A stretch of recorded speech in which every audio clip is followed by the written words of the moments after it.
नमस्कार. मार्केटमध्ये सध्या सोयाबीनचे बाजारभाव काय आहे ते आपण डिटेलमध्ये जाणून घेणार आहोत. व्हिडिओ शेवटपर्यंत नक्की बघा.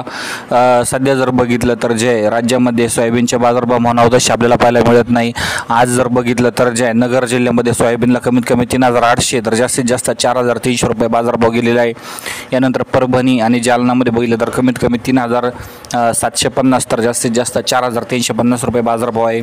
उदगीरमध्ये लातूरमध्ये कमीत कमी 3,700 तर सरासरी 4,000 तर जास्तीत जास्त 4,300 रुपये बाजारभाव त्या ठिकाणी आहे. यानंतर धाराशिव आणि बीडमध्ये बघितलं तर जे कमीत कमी 3,950 ते 3,000 जवळपास 900 तर जास्तीत जास्त 4,300 ते 4,400पर्यंत बाजारभाव जे आहे या ठिकाणी आपल्याला पाहायला मिळत आहे.